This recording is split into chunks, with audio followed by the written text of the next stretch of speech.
On today's show, people are making too big a deal about Derrick Jones Jr. The replacement is Naji Marshall. He's hiding in plain sight. And he's probably better than Derrick Jones Jr. I'll tell you why in today's Locked On Mavs. I'm Luka Doncic, and this is Locked On Mavericks podcast. If you don't believe, you shouldn't be here. You are Locked On Mavs. Great, Rusty. Your daily Dallas Mavericks podcast. No one's dying. Part of the Locked On Podcast Network. Amazing. Your team every day. Still can't eat milk. And welcome to your Locked On of the Dallas Mavericks. My name is Nick Angstadt, media member and NBA channel manager of the Locked On Podcast Network. Your team every day. Thanks for being part of the show. Making Locked On Mavs your first listen today. Best way you can help us grow the show is to listen every day on any podcast platform. Leave a 5-star review, like the video on YouTube, and comment anything below. Let me know. Do you think people are making too big a deal about Derrick Jones Jr.'s departure? Or am I not making a big enough deal about it? Today's episode is brought to you by Game Time. Download the Game Time app, create an account, use that code LOCKEDONNBA for a first deposit match, or $20 off your first purchase. Terms apply. Download Game Time today. What time is it? It's game time. Today's episode, I want to talk about Naji Marshall. And I want to talk about what he brings on offense, defense. I went and did a deep dive. If you're a subtext or a Locked On Mavs Insider subscriber, you got a video from me just looking through some of the offense and defensive, things. We went through synergy and we just watched a bunch of clips of Naji Marshall together. So subscribe to the Locked On Mavs Insider program. Click the link in the description or text the number if you want part of that. But I just started looking through and I was like, all right, what's Naji Marshall all about? Let's start to really deep dive into what he brings. And I came away with it thinking this. A lot has been said about Derrick Jones Jr. and his departure. If you listen to anybody nationally about the Dallas Mavericks, or even people locally about the Dallas Mavericks, what's one of the first things that they say about the transition? Well, they got Klay Thompson. Well, they lost Derrick Jones Jr. Derrick Jones Jr.'s name will be mentioned as one of the first things that's mentioned about this Dallas Mavericks team. And it should be. I mean, Derrick Jones Jr., 76 games last season. He started 66 of those games. And in the playoffs, he started every single game for the Mavs, played almost 30 minutes, 29.4. He guarded the best perimeter the best perimeter player on the other team every single night. You look at all those stats where it's like this player guarded the best player on the other team more than anybody else. Derrick Jones Jr. leads the league in that. And he guards the other player. It was great. The Mavs defense was great with Derrick Jones Jr. He made an impact on this Dallas Mavericks team. And so then the Mavericks lose him to the Clippers, the saga, all that kind of stuff. And now that's one of the things that gets brought up. Well, they lost Derrick Jones Jr. But then the Mavs now bring in Naji Marshall. And to me, I think he is the perfect replacement for Derrick Jones Jr. Because I think what he brings is almost the same as what Derrick Jones Jr. brought, and then he gives you a little bit more. So what Derrick Jones Jr. brought, he can guard guards. He could guard any guard on the other team. He's got the length. He had some quickness, obviously the athleticism. On offense, he could grab some rebounds for you. He averaged 1.5 rebounds a game, offensive rebounds a game in the playoffs. And so that was something that the Mavs definitely benefited from, him just skying through the air and grabbing an offensive rebound out of nowhere. That was huge for the Mavs. He, averaged 9 points a game in the playoffs. He shot 37% from three, which was massive, including a couple big games in the Thunder series where he made some big threes. He was left completely wide open, but he made some of those, and he brought a lot that way.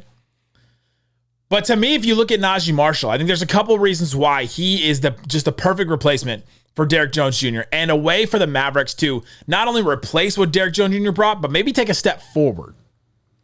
Because with all these teams and with all this offseason stuff and all the moves that you can make, team makes the finals. They come up short against the best team in the NBA. And you've got to take a step forward because you came up short. You didn't win.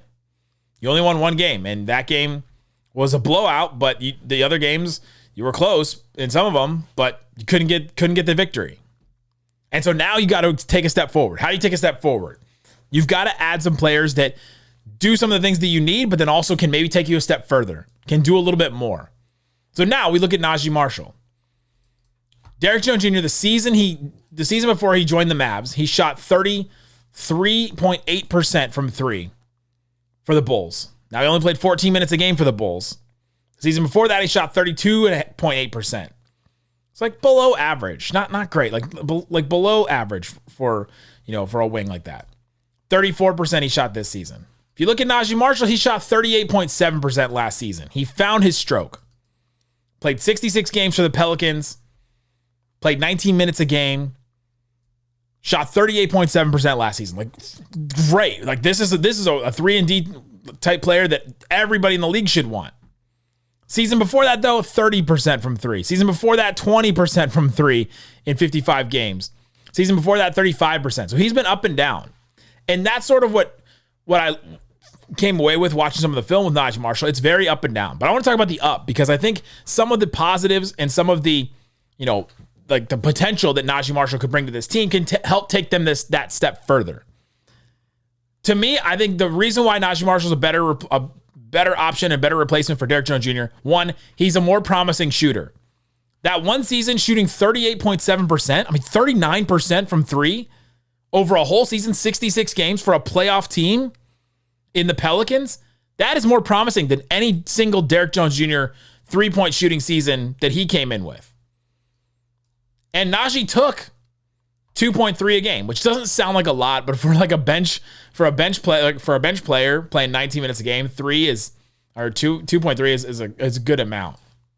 You'll take that. Derrick Jones Jr. only took the highest he ever took was 2.3 once for Portland and 2.2 for Miami. He is not a volume three-point shooting player. He was never going to take a bunch. And I don't think the Mavs want Naji Marshall to take a lot either, but he comes in as a more promising shooter. Maybe he cracked the code that last season. Maybe he figured it out. Maybe something with his shot. The Pelicans in year 4 worked on his shot enough that he found some consistency. He found exactly what he needed. And so he comes in as a more promising shooter. I think Naji Marshall also comes in as a more promising defender than Derrick Jones Jr. was. I went through and I watched a bunch of plays where he's guarding a bunch of guards. He guards Kyrie, Trae Young, SGA, Malik Monk. And then I see a bunch of plays where he's guarding Kevin Durant, Lauri Markkanen, Bobby Portis, Miles Turner, Kristaps Porzingis. He's guarding a bunch of different guys. I think that versatility is what is going to help the Mavericks because the Mavs switch a bunch. And yes, the Mavs switched Derrick Jones Jr. onto some of these guys, the KDs, the LeBrons, the players like that. But I think you're more comfortable, and I think the Pelicans were at least more comfortable having Naji guard those guys from the jump. All right, we've got Herb in there to guard the guards. Like you go guard Lauri Markkanen. You go guard Kristaps Porzingis. And I think that versatility is going to help the Mavericks because Naji Marshall comes in as a more stocky player, a stronger player, a more sturdy defender, and I think that's something that's going to help the Mavericks. I also think that Naji Marshall is a more accomplished player coming in to this season. He played more. The 2 seasons before joining the Mavericks, let's just do the 2 seasons before each of them has joined the Mavericks. So for Naji Marshall, it's going to be last season and the season before. For Derrick Jones Jr., it's going to be the 2 seasons he played on the Bulls before he joined the Mavericks. Derrick Jones Jr. averaged 15 and a half minutes a game in 115 games on the Bulls. Naji Marshall played 21.3 minutes a game in 143 games for the Pelicans who made the playoffs. He's coming in as a more accomplished player.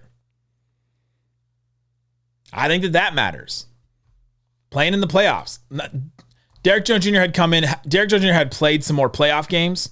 He played 15 playoff games in a row for the Miami Heat in 2020 in the bubble. And so that matters. I think maybe you can make a case that he's more accomplished in that. But Derrick Jones Jr. was not like this very sought after player before he joined the Mavericks. He was playing for the Bulls. That Bulls team he played for was 40 and 42. It was not this playoff team where you go, man, he's playing this great role. And now he comes over and plays the same role for the Mavericks. And even for the Mavericks, he wasn't the starter for most of this, for all of the season, for every single game. He wasn't touted as that. He became that with the Mavericks. And you got to give him credit that he became that for the Mavericks. But I think Naji Marshall is a perfect replacement for Derrick Jones Jr. He's a better shooter. He's more versatile as a defender. He's more accomplished coming in. I also think he's more versatile on offense coming in, and I'm going to tell you why a little bit later. But he shoots more. He has more assists. There's a lot of different things that Naji Marshall tries to do on offense, and so I think to me, there's a lot of different reasons why Naji Marshall is a great replacement for Derrick Jones Jr. But I think the Mavericks are getting an upgrade here. Coming up, let me tell you why he's an upgrade with some of the other examples. What's he bring on offense? What's he bring on defense? Let's talk about all that and more coming up. If you don't believe, you shouldn't be here. Today's episode is brought to you by Game Time. Download the Game Time app. I use it all the time. Let me tell you, I have used Game Time several times this weekend. I went to an SMU game. I went to a couple Wings games. I'm going to go to the Rangers. I'm getting all my sports in before the Mavs season starts. And Game Time is one of the best apps that you can use because they've got the Game Time picks. Curation makes it easier to save more on sports, concerts, comedy, theater, and more. You can do more than just going to sporting events. There's all kinds of stuff. I've used it for theater events before. I've used it for concerts.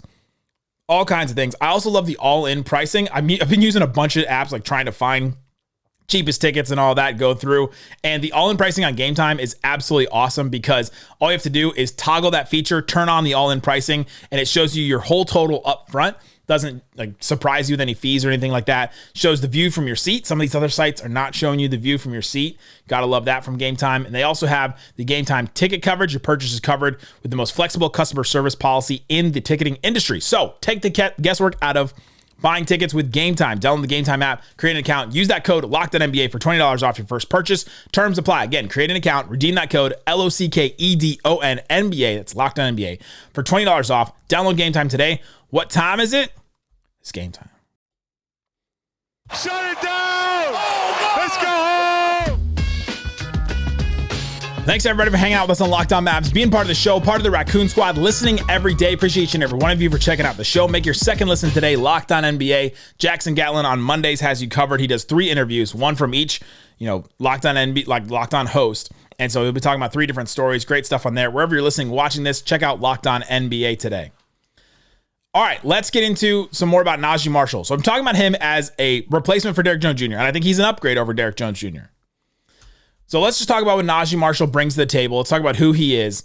Last season for the Pelicans, I mentioned he played 19 minutes a game, played 66 games, only started one of them, so he was definitely a guy coming off the bench. They had a bunch of wings. You have Zion, you have Ingram, you have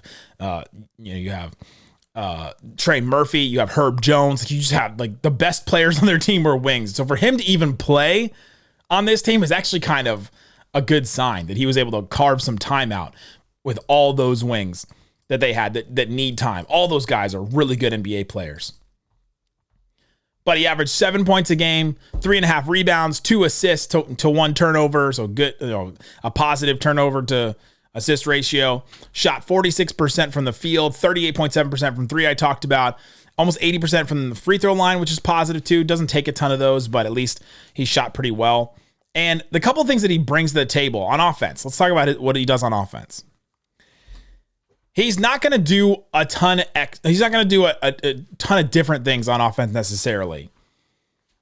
A lot. You're not saying Naji Marshall come in and fix our offense. You're not saying Naji Marshall come in and be the third ball handler. You're not asking Naji Marshall to come in and to make plays or create his own shot or do things like that. Now he can do some of those things. He averaged about 3.5 drives a game last season. He shot about 50% on those drives. Derrick Jones Jr. only averaged 2.5 drives. So Naji Marshall is closer to Josh Green. Josh Green averaged 3.5 drives a game last season. So he's closer to what Josh Green did on offense than what Derrick Jones Jr. did to me. And in isolation last season, he was excellent on synergy. He ranked excellent on isolation. I don't think you want him doing that too much, but he ranked excellent. He made a bunch of his isolation attempts. So he takes 3.5 drives a game, takes 2 catch and shoot threes a game. We mentioned the threes that he's taking. He ranked very good on synergy on those catch and shoot attempts. Shot almost 40% on those catch and shoot attempts. They were 39.6%, so even better than his overall 3-point percentage. And he's in the 81st percentile as far as points per possession. So he's hitting those shots. Last year he did a really good job improving his catch and shoot 3-point percentage, improving his spot up shooting, being a better 3-point shooter, and he's got to bring that to the Mavericks. And I think that alone would make him an upgrade over Derrick Jones Jr. One of the things I noticed watching a bunch of his plays is that he's got this shot where sometimes he takes the shot and his shoulders kind of veer back. It's almost like he's leaning back on his shot. And I think if he stays straight up when he takes his shot, so when he gets up into his motion, if his shoulders kind of go backwards and he leans backwards and he kind of gets off balance there, I think it takes some of the flow out of his shot. And that's definitely something I'm watching with him this season is how does he stay upright? How does he stay consistent with that shot? And how does he get that to go down? Because that's one of the key things that's going to make him an improvement for the Mavericks. That's a couple things that he does on offense. He'll drive a couple times. He'll take a couple catch and shoot threes, right? Like, you really don't want him doing a ton else outside of that. But even the driving, we talked about this a couple years ago with Reggie Bullock and Dorian Finney-Smith. They weren't going to drive at all, maybe once a game.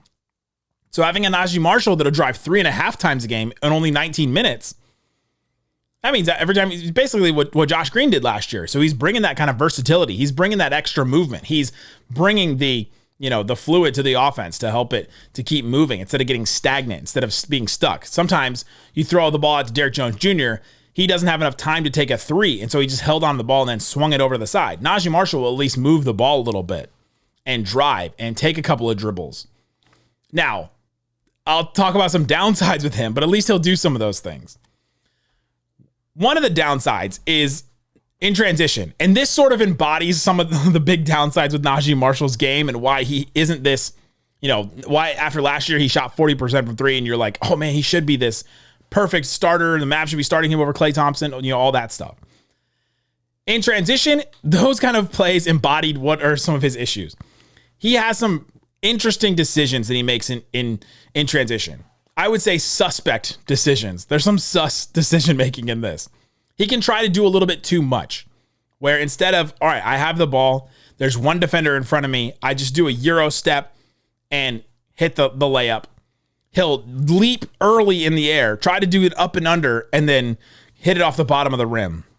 Or he'll try a pass that just makes no sense. Make the passes right in front of you instead of making a wild pass to another guy over the side. He tries to do a little bit too much. His decision-making isn't completely sound in transition. On Synergy, he ranked below average. They have this rating scale, I mentioned it a couple times now, but they have this rating scale of poor, below average, average, good, very good, and excellent. Excellent is the highest. Poor is obviously the lowest. Below average is like the second lowest you can get. He is below average in transition because I think he tries to do a little bit too much. He can do some more things, and so he tries to do a little too much on that. I think one thing the Mavericks are going to do is to hone him. The same thing that Jason Kidd said about Klay Thompson, the same thing he said about Derek Lively and about several other players the Mavericks have brought in the last couple of years.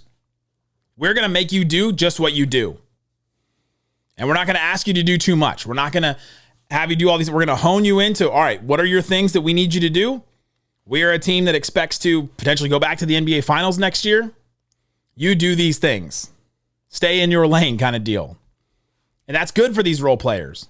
Stars, you want them to do a whole bunch of stuff. Potential stars, ball handlers, things like you want them to try some things here and there. Role players like this, like a Naji Marshall, who's a 26-year-old, going to be 27 in January. He might be who he is as an NBA player. Hone in. Do what you do, and we're going to make sure that you're set up to do those things successfully. But I will say, you do kind of appreciate that he can get out in front of people in transition, take the ball, drive to the rim, finish, take the ball, take a couple dribbles, kick out, make a couple of passes. He'll try a little pull-up jumper. He'll try a drive and a floater here and there. He'll try some extra stuff. And I think that kind of stuff, the versatility on offense, is one of the things that will help Naji Marshall be a benefit to the Mavericks. One of the things I mentioned before is the 2 seasons before joining the Mavericks, Derrick Jones Jr. averaged 0.6 assists per game. Naji Marshall averaged 2.2 assists per game.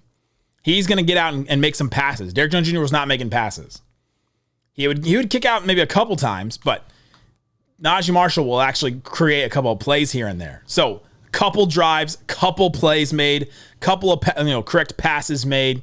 These things add up over time. You just keep adding a couple of these things, and all of a sudden, wow, the versatility that Naji Marshall brings on offense is going to help you. He makes 1 more 3 a game. He makes 2 more passes a game that are positive. He dribbles a couple more, like 2 or 3 more times a game in a situation where Derrick Jones Jr. wouldn't have passed in that situation. Now all of a sudden you have a versatile offense that is better than what you had before. Coming up, there's a couple other downsides, but let's talk about his defense as well, because Naji Marshall, I think he may be a better defender than Derrick Jones Jr. And I'll tell you why. Coming up. don't believe you shouldn't be here.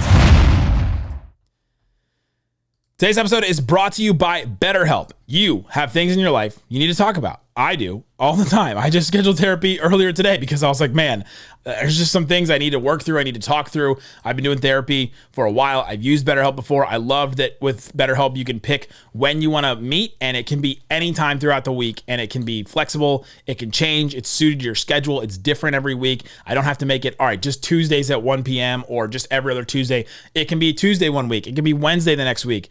My schedule changes all the time. I'm sure yours does too. And I love that about BetterHelp. You can change it all the time. It's entirely online, designed to be convenient, flexible, suited to your schedule. Just fill out a brief questionnaire, get matched with a licensed therapist, switch therapists anytime for no additional charge because they know that you want to vibe with that person. You want to make sure that that person and you are on the same page. And so they know that you're going to switch. So they make it free of charge. Rediscover your curiosity with BetterHelp. Visit BetterHelp.com/LockedOnNBA today. Get 10% off your first month. That's BetterHelp, HELP.com/LockedOnNBA. Uh-oh, guess what day it is?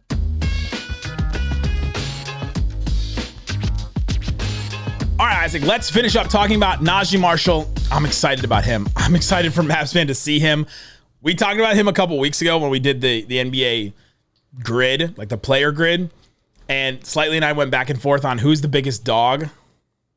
The biggest dog is Naji Marshall. Let me tell you, I'm excited for you guys to see him. Just going back and watching some footage, he is not afraid of anybody. He is going to stand up against anybody. That's why he's a good defender and a positive defender. Defensively, to me, I mentioned before, he's a versatile defender. He's going to defend a bunch of different players. Him and PJ Washington are the two new dirty work wings for the Mavs. They're going to guard a bunch of different guys. They're going to switch around and guard dudes. I mentioned this earlier. I'm going to mention it again because I think that it was just so wild to hear this list of names. Watching film on him and just watching a bunch of his defensive possessions over and over again, here are the players I saw him defend. Kyrie Irving, Shai Gilgeous-Alexander, Fred VanVleet, Jaden Ivey, Trae Young, Malik Monk, Kevin Durant, Larry Markkinen, Bobby Portis, Miles Turner, Kristaps Porzingis. That is the entire breadth of the NBA. I mean, besides a Jokic and Embiid, these like big hulking centers, but even like Bobby Portis is a pretty big dude, right? I mean, besides some of those huge guys, he's guarded the small, quick guards, the shifty Kyrie, SGA, Trae Young guards. He's guarded the the wings that'll shoot over the top of you. KD, Larry Markkinen. He's guarded a couple centers. Porzingis, Miles Turner, Bobby Portis. He's guarded a bunch of these guys. The 1 through 5 thing is something that he can do. And on defense, I'm talented at everything, to be honest. He's kind of talented at a lot of different things. His defensive synergy numbers are kind of amazing. On spot ups, he defended spot up shots 35% of the time, and he ranked good, so above average, like excellent, pretty good in that range. You'll take that. He guarded pick and roll ball handlers 35% of the time. He ranked good on that too. You'll take that. That was better than what Derrick Jones Jr. did last year. Derrick Jones Jr. was average at that. Naji Marshall was good at that. To me, I think that is because of the types of players that Derrick Jones Jr. guarded. He guarded some of the best players the most amount of time. And so his rating is against some of the best players all the time and guarded those guys more. Naji Marshall ranked excellent on isolation attempts. There was only 8.5% of the time that he defended, but still, he was very good on handoffs, very good off of screens. He was average against the roll man, but he only did 22 of those last season. He was excellent on post-ups, but again, he only guarded 22 of those last season, the entire last season. But his synergy numbers are great defensively. Why? I think because he has quick feet. He has really active hands. Maybe they're too active. There's a couple times I was watching on SGA where he just gets baited right into a foul because he's just trying to swipe away. And one time he swiped the ball away and you feel really good about that one. And then the next play he swipes and SGA throws his head back and he gets the foul. Quick feet, really active hands. He's stout and he can stay in front of guys. And so the combination of the strength and the quick feet that's what makes good defenders now. You've got to be strong and you've got to stand your ground, but you've also got to be able to catch up with guys. One of the things watching the Pelicans and him guarding pick and roll ball handlers, the Pelicans switched a lot. I mentioned they got a bunch of wings. Zion, Ingram, Trey Murphy, Herb Jones. A lot of these guys playing at the same time. Larry Nance Jr. playing at the same time as a lot of these guys. They can switch. And so the Pelicans just allowed a bunch of switches. I think him having already had experience in a defense like that will help the Mavericks because the Mavericks switch a lot. He's going to start on some of these guys, the SGAs, the Fred VanVleets, the Trae Youngs. And then he's going to get switched onto some of these others. He's got to learn how to make the right reads and the right recoveries and the right rotations that the Mavericks are going to want him to, but he's already used to that with the Pelicans a little bit. So I'm excited to see him with that. Defensively, I think he's an upgrade over Derrick Jones Jr. And I think that we're going to see him defend a lot of guys. I think we're going to see his role just get bigger and bigger and bigger as the season goes along. He's my guy. Him and Quentin Grimes are two guys that I'm just really, really high on for the Mavs. Remember a couple years ago where it was Reggie Bullock that I was really excited about, and we had Jason Kidd who was like, I have to apologize that you thought that he should have played more. I don't have the drop on this loaded anymore. I think Naji Marshall and Quentin Grimes are going to be my guys about that this season because you just got to play them. They're exactly what the Mavericks need in those spots. The questions I have about Naji going into the season is what's his role in the team to start, and then what is it by the end of the season? What's his role by the playoffs? Does he start at 15, 20 minutes a game coming off the bench? Same thing as last year. He's 19 minutes a game like he was for the Pelicans. Clay is averaging 30 minutes, and so he's soaking up a bunch of minutes. PJ Washington still has his role, 30 plus minutes the same. Luka and Kyrie are averaging 34, 35 minutes. And so all of a sudden you go, man, there's just not a lot of minutes, not a lot of time left. I went through and I've done my Mavs minutes sheet where I go through and I'm like, all right, how many minutes are available and who's getting what minutes? I have Luka at 35. I have Kyrie at 30. I try to take Kyrie down because I'm like, all right, he's getting older and injury stuff. Let's try to take Kyrie to 30. We added Dinwiddie. You've got a couple playmakers, so let's limit his minutes. I don't think it'll be 30. It'll be more than that, but even with Kyrie at 30, here's what I have.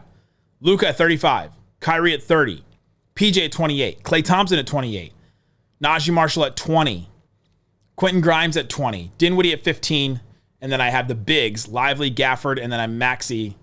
Lively and Gafford playing 24 each because they just split the center spot, and then Maxey playing 10, and then Dante Exum or Hardy playing 6 minutes here or there.